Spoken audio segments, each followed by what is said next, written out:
The restaurant was calm that evening. The kind of calm that comes after the rush hours are gone and only soft music and low voices remain. Warm lights reflected on polished tables, and the smell of fresh coffee mixed with expensive food filled the air. People came here to relax, to talk business quietly, or to enjoy silence that money often buys. Among them sat a man who looked simple at first glance but carried a presence that made staff stay alert. He was a billionaire, though no one would guess it by the way he dressed or behaved. He wore a plain dark jacket, no flashy watch, no loud confidence. He came to this place often because it allowed him to think. He had spent most of his life building companies, making decisions that affected thousands of people. Meetings, flights, numbers, pressure, this was his normal world. Tonight, he wanted something different. He wanted quiet. He wanted a break from being the man everyone expected him to be. He ordered tea instead of wine and sat alone near the window, watching cars pass outside. Across the room, a young waitress moved between tables. She worked quickly but gently, never rushing guests, never making noise. Her uniform was clean but worn at the edges, showing it had been washed many times. She had tired eyes, not from laziness, but from responsibility. She had learned long ago how to stay calm, how to smile just enough, how to disappear when guests wanted space. To most people in the room, she was invisible. She had been working there for over a year. The job paid little, but it paid on time, and that mattered to her. Life had taught her not to dream too loudly. Dreams, in her experience, came with disappointment. So she focused on what she could control, working hard, saving small amounts, helping at home, and keeping her thoughts to herself. Near the corner of the restaurant stood a small wooden table with a chessboard on it. It was mostly decoration. Sometimes guests played, sometimes they didn't. The pieces were slightly worn, the board scratched in places. The waitress passed by it many times every night. Most nights she did not look at it. But tonight, as she set down a tray nearby, her eyes rested on the board for just a second too long. The billionaire noticed that glance.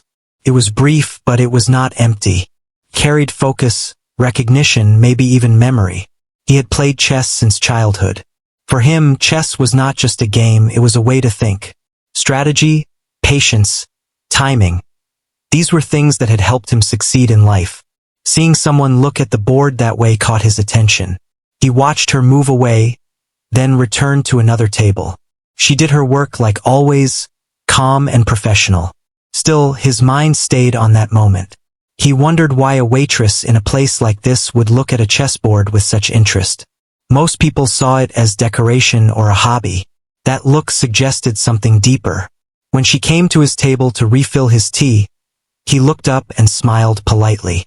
She returned the smile, the kind trained through long hours of service. "Busy night?" he asked casually. "Not too bad, sir," she replied. Her voice was soft but steady. As she turned to leave, he spoke again. "Do you play chess?" She froze for half a second. It was so quick that most people would not notice, but he did. She turned back, surprised. "Chess?" "Yes," he said, nodding toward the corner. "I saw you look at the board." Her face changed. Not fear, not excitement. Something like being caught remembering a past life. She hesitated.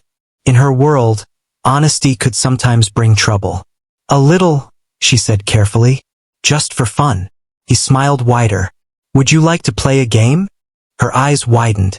She looked around, unsure if this was a test, a joke, or a complaint waiting to happen.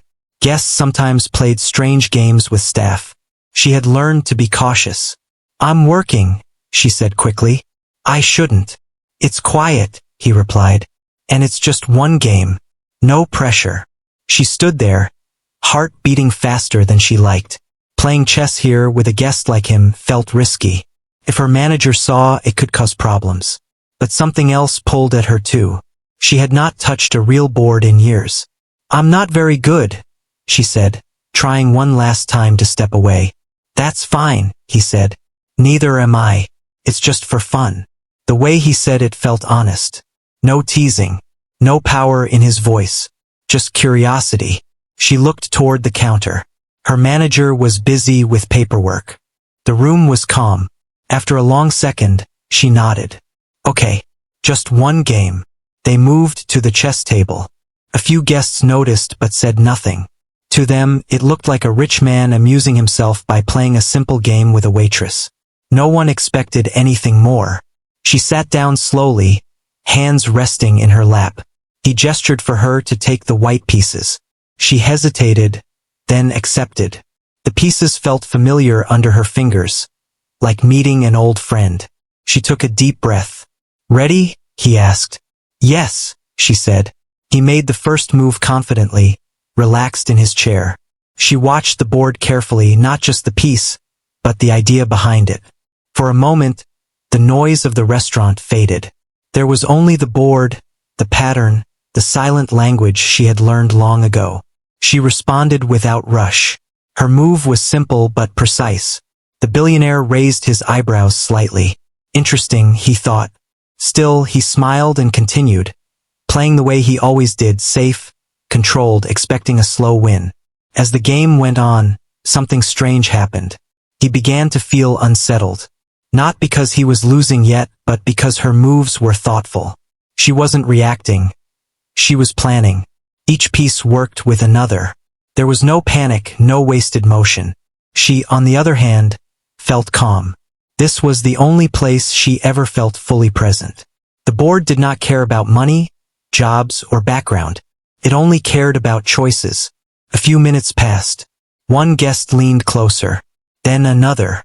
A quiet circle began to form. The billionaire leaned forward now, his playful mood replaced with focus. This was no casual game. The waitress kept her face neutral. Inside, memories stirred. Late nights studying borrowed books, practicing online on old computers, learning patterns by heart. A life she had put away to survive. The game was far from over, but something had already changed. What started as a joke, as something small, had opened a door neither of them expected. And though neither spoke it out loud, both felt it. The sense that this single game was about to turn into something much bigger than fun. The game continued, and the quiet corner of the restaurant slowly became the center of attention. The billionaire adjusted in his chair, no longer relaxed. His fingers hovered over the pieces longer now, as if each move carried weight. He was not used to uncertainty. In his world, things usually went as planned. But on this board, something felt different. The waitress sat straight, her hands calm, her face unreadable. She did not rush him, did not show pride or fear. To her, the board was a place of honesty. Every move told the truth. You could not hide behind money or status here. Only skill mattered. He made a move meant to test her. It was not aggressive, but it was clever, the kind of move that forced mistakes from less experienced players. He expected her to pause, maybe hesitate. Instead, she responded smoothly, as if she had already seen this path many steps ago. He looked up at her for the first time with real curiosity. "You said you only play a little," he said. She gave a small smile. "I don't play much anymore." That answer stayed with him. Not much anymore. It suggested history. Around them, the restaurant kept moving. Dishes clinked softly. A server passed by with a tray. Someone laughed near the bar. But at the chess table, time felt slower. A couple sitting nearby leaned in, pretending to check their phones while watching the board. Even the manager glanced over once, confused but not alarmed. The billionaire made another move, this time more serious. He leaned forward, elbows on the table. His playful mood was gone. He was thinking hard now, calculating outcomes, trying to read her intentions. He had faced tough competitors in business, people trained at the best schools, people who played games with millions on the line. Yet this felt just as intense. The waitress noticed the change. She could feel the pressure too, but it was familiar. Chess had taught her how to stay calm under it. She remembered long nights years ago, sitting by a small window, playing game after game online, losing, learning, improving. Back then, she had believed chess could take her somewhere. Life had taken her somewhere else instead. She made a quiet move, sliding a piece forward with care. The sound of wood on wood was soft but clear. The billionaire stared at the board. His eyes narrowed. That move was risky for most players, but in her position it was strong. Very strong. "Interesting," he murmured. She said nothing. Talking during chess had never been her habit. A few more moves passed. The billionaire's breathing slowed as he focused deeper. He realized he was no longer in control of the game. Not losing yet, but reacting. That realization unsettled him more than being behind. He glanced around and noticed the small group watching. Normally, this would have annoyed him. He valued privacy. But tonight, he did not care. Something more important was happening. "Where did you learn to play like this?" he asked quietly. She paused before answering. Not because she was thinking about the game, but because she was thinking about herself. "I learned on my own," she said. "A long time ago." "Books?" he asked. "Some," she replied. "Mostly practice." He nodded slowly. Self-taught. That explained the unusual style. Clean but not predictable. The game reached the middle stage where mistakes mattered more. The billionaire tried to shift the balance, offering a trade that would simplify the board. She declined it without hesitation, choosing a sharper path. It was a confident choice, one that showed she was not afraid. He leaned back, letting out a small laugh. "You're not playing for fun anymore, are you?" She looked at him, then at the board. "I always play seriously," she said. That answer struck him harder than she knew. He had spent his life surrounded by people who pretended, who played roles. Seriousness was rare. The manager walked closer now, watching from a distance. The waitress noticed and felt a small knot in her stomach. She had almost forgotten where she was. She straightened slightly, ready to stand if needed. But the manager only watched, curious, then walked away again. The game went on. The billionaire made a mistake.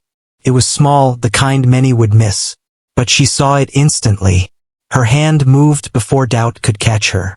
The move changed the entire board. He froze. For the first time, he was clearly behind. He studied the position carefully, his mind racing. How had he missed that? He replayed the last few moves in his head and realized the truth. She had guided him there, step by step. The room felt quieter now. Even the soft music seemed to fade. "You planned this," he said. Not accusing, just amazed. She nodded slightly. "Yes." He exhaled slowly. "How old were you when you learned?"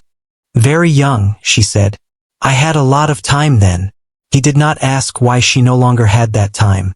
He sensed the answer would be heavier than the game. As the end approached, the billionaire tried one last attempt to save the match. He sacrificed a piece, hoping for a trap. It was clever, the kind of move that worked against confident players. She studied it carefully, her eyes scanning the board. For a moment, doubt flickered across her face. He saw it and felt a small hope. Then she smiled. She found the answer. Her final moves were calm and exact. When she placed the last piece, it was over. Checkmate. No words were spoken at first. The billionaire stared at the board, then leaned back slowly. He was not angry. He was not embarrassed. He felt something he had not felt in years. Surprise. The small group around them let out quiet gasps. Someone whispered. The manager returned, this time clearly shocked. The waitress pulled her hands back into her lap, her heart beating faster now that the tension was gone. She looked down, suddenly aware of her uniform again, of the room, of the risk she had taken. "I'm sorry," she said quickly. "If this was inappropriate." He raised a hand, stopping her. "No," he said firmly. "This was impressive." He stood up, looking at her with new eyes. Not as a guest to a server, but as a player to a player. "I think," he said slowly, "this is the most interesting game I've played in a very long time." She did not know what to say. Compliments were rare in her life, and when they came, they were usually small. This felt different. As she returned to work, the board still visible in her mind, she felt something she had buried years ago begin to wake up. She did not know what would happen next. She only knew that a door she thought was closed had just opened, quietly, in the middle of an ordinary evening. After the game ended, the restaurant slowly returned to its normal rhythm. People went back to their conversations, the soft music felt louder again, and plates continued to move from kitchen to tables. But for the billionaire and the waitress, nothing felt normal anymore. Something had shifted, quietly but clearly. He returned to his seat by the window, but he did not open his phone or stare outside like before.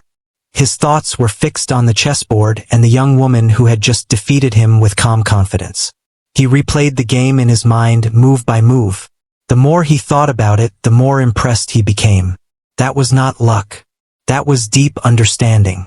The waitress went back to her duties, but her hands felt slightly unsteady. She focused on simple tasks, refilling water, clearing plates, nodding politely. Inside, her thoughts were loud. She had not planned for this. She had only agreed to one game just for fun. Now, every step she took felt heavier, as if eyes were following her. When she passed his table again, he looked up. "When do you finish your shift?" he asked gently. She hesitated. Questions from guests after hours were usually trouble. Still, his tone was respectful. "In about an hour," she said. He nodded. "If you have time after, I'd like to talk.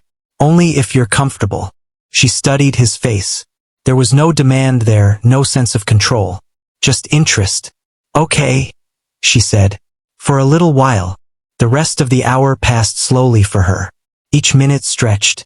She wondered if she had made a mistake by playing that game. In her life, standing out often led to problems. People expected her to stay in her place. She had learned that lesson early. When her shift finally ended, she changed quickly and returned to the dining area. The billionaire was already standing, coat in hand.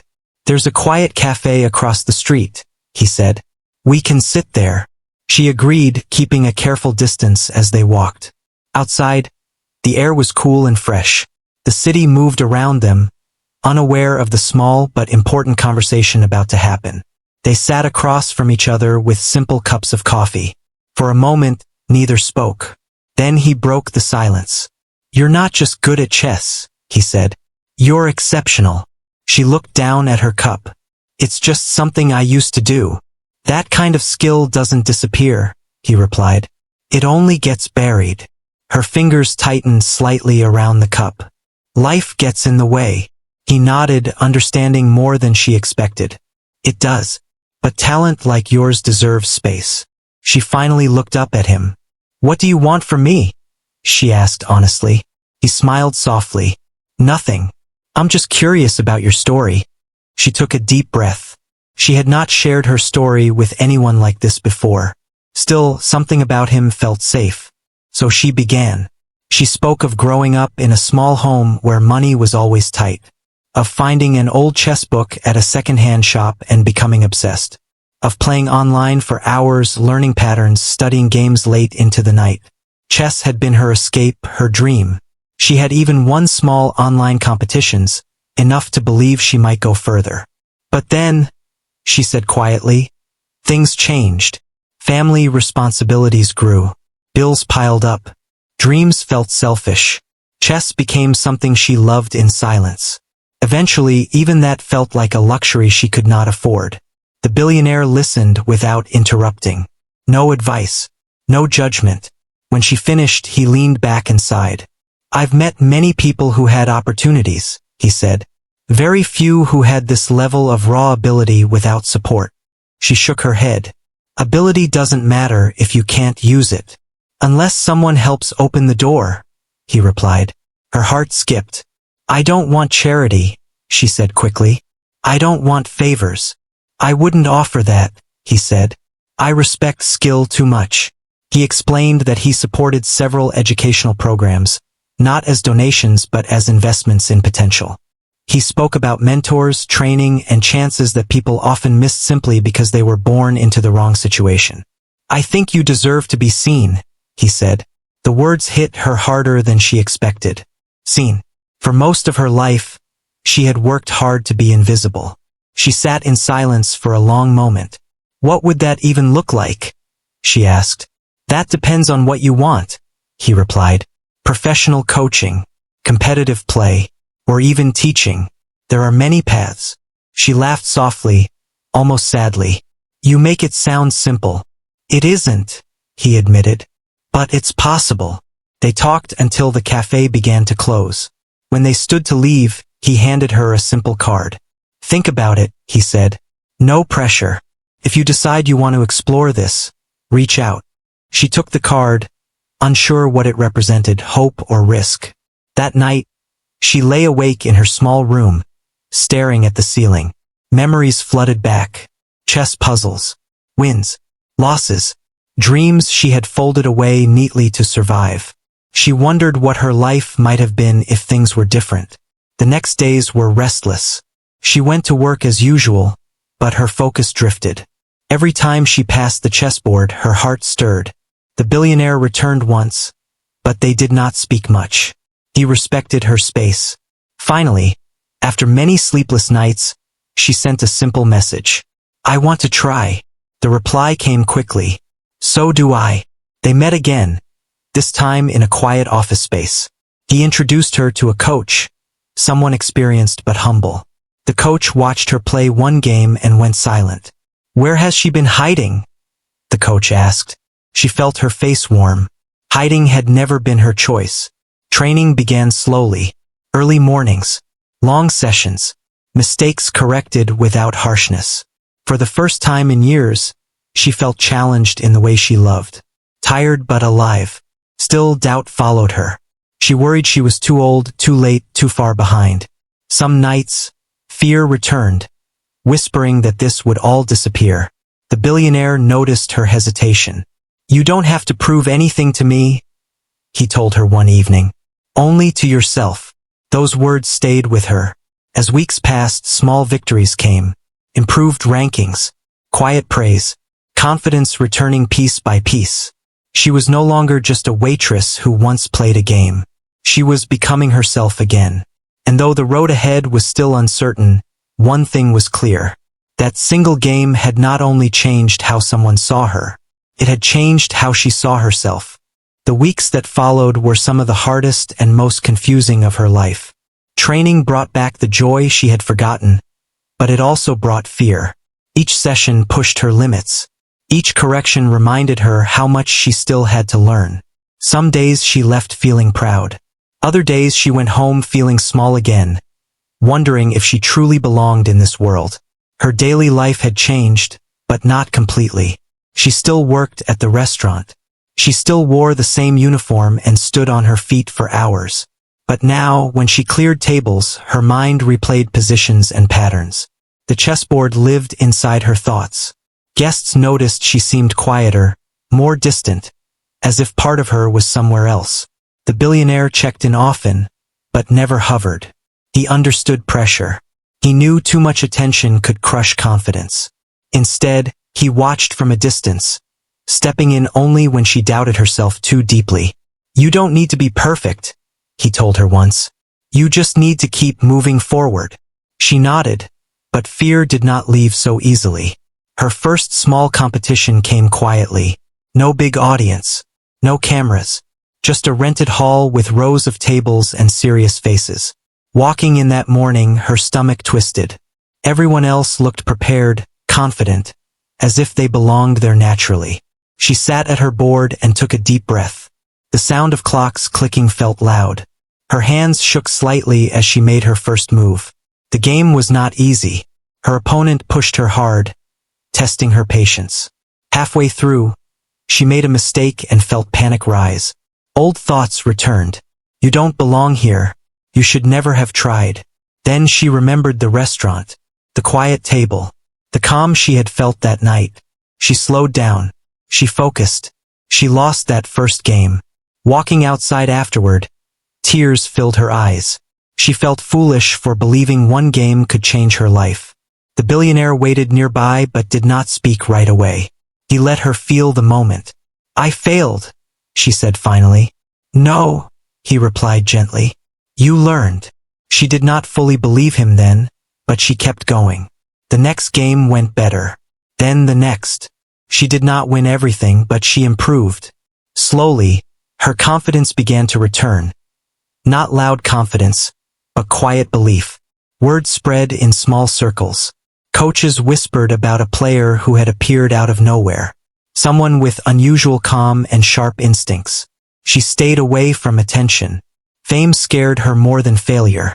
At the restaurant, things became uncomfortable. A coworker made a careless comment. Must be nice having a rich friend. Another laughed. She felt exposed, as if her private world had been dragged into the light. She considered quitting the job, but fear held her back. What if everything collapsed? What if chess disappeared again? One night, after a long shift, she sat alone at the chess table. The board was empty. She stared at it, feeling torn between two lives. The billionaire joined her quietly. "You're carrying too much alone," he said. "I don't want people thinking I'm special because of you," she said. "I want it to be because of me." He nodded. "Then let it be that way." He offered her something simple but powerful. A chance to step back from the restaurant and focus on training for a while. Not a gift. Contract. Clear terms. Clear expectations. She read it carefully. This was not rescue. It was partnership. She signed. Leaving the restaurant for the last time was harder than she expected. It had been a place of survival. Walking out felt like stepping into open air without knowing if the ground was solid. Training intensified. Long hours. Mental exhaustion. Moments where she wanted to quit. The coach pushed her harder now, knowing what she could become. "There are no shortcuts," the coach said. "Only patience." She struggled with self-doubt more than with opponents. Some nights, she dreamed she was back serving tables, the chessboard gone again. She woke up afraid. Then came a larger competition. Real stakes. Strong players. She almost backed out. "You're ready," the billionaire said quietly. "Even if you don't feel like it." This time she believed him a little. The matches were intense. She won some, lost some, but something inside her had changed. She no longer played to prove she deserved to be there. She played because she loved the game. One match drew attention. Her opponent underestimated her. She punished that mistake calmly. When the game ended, people stared. She heard someone whisper, "Who is she?" For the first time, that question did not scare her. Media interest followed, small but growing. She avoided interviews. The billionaire respected that choice. "You control your story," he reminded her. As the competition ended, she did not take first place. But she ranked higher than expected. Much higher. That night, she sat alone holding the score sheet. Felt unreal. She thought of the girl she used to be. The one who studied in silence. The one who believed dreams were dangerous. She smiled softly. This journey was not about winning everything. It was about standing where she once believed she never could. And she knew now, with quiet certainty, that she was not finished. Not even close. The months that followed felt different from everything she had known before. Life no longer moved in sharp jumps of fear and relief. Instead, it moved forward in steady steps. Training, rest, reflection. Wins, losses, learning. She had entered a rhythm that belonged to her, not to survival. Her next major competition was held in a larger city. The hall was bright, filled with rows of boards and quiet tension. Players from many places gathered there, each carrying their own story. She arrived early, sitting alone for a moment watching people walk past. No one recognized her. That gave her peace. She played the first round calmly. Her mind stayed clear. The hours of training showed in her patience, in the way she waited for the right moment instead of forcing action. When the game ended, she had won. The second round was harder. Her opponent tested her deeply, pushing her into uncomfortable positions. There were moments when doubt crept in, but she did not let it take control. She reminded herself why she was here, not for attention, not for approval, for the game. She won again. By the third round, people began to notice. Whispers followed her as she moved between tables. She felt the old instinct to shrink, to disappear. But she resisted it. She stood straight, breathing evenly. The billionaire watched from a distance, blending into the crowd. He did not approach her. He knew this moment was hers alone. As the tournament continued, fatigue set in. Long matches drained her energy. One evening, she sat in her room staring at the ceiling, questioning herself again. The pressure was heavier now. Expectations, even unspoken ones, had weight.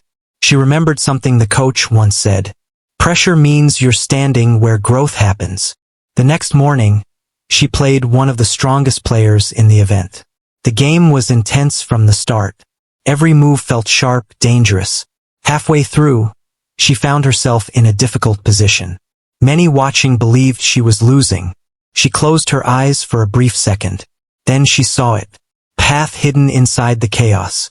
Her next moves were careful, precise. Slowly, the balance shifted. Her opponent grew restless. A mistake followed. She did not hesitate. When the game ended, silence filled the hall. Then quiet applause spread. She sat still, hands resting on the table, heart pounding. She had done it. By the end of the tournament, she did not take the top prize. But she placed high enough to earn something more important: recognition, invitations, possibility. People asked her story. She shared only parts of it. She did not want to be known as the waitress who got lucky. She wanted to be known as a player who worked hard. One evening after the event, she and the billionaire sat together again, this time without chess between them. "You did this," he said. She shook her head. "You opened the door. And you walked through it," he replied. Her life continued to change, but not in loud ways. She moved into a small place closer to her training center. She started teaching a few young students on weekends, kids who reminded her of herself. Quiet, curious, hungry to learn. She returned to the restaurant once, not to work, but to eat. The chessboard was still there. She touched one piece gently, smiling. That place had been a chapter, not a cage. Her coach pushed her toward bigger goals now. International events, rankings, long-term plans. She listened, but she also learned to protect her peace. Success no longer felt like running from fear, felt like building something solid. The billionaire slowly stepped back. Not because he stopped caring, but because she no longer needed him close. That had always been the goal. One afternoon, she received a message from a young girl she taught. "I didn't know someone like me could do this," the girl wrote. She read it twice. In that moment, she understood the full meaning of her journey. It was never just about chess. It was about being seen, about being given a chance to show what had always been there. Years later, people would talk about her rise, about the surprising game in a restaurant that changed everything. Some would call it luck. She knew better. Luck might open a moment, but courage decides what you do with it. And on an ordinary evening, at a small chessboard in a quiet restaurant, she had chosen courage. That choice changed her life. And it reminded the world that genius often waits silently, until someone finally looks closely enough to notice.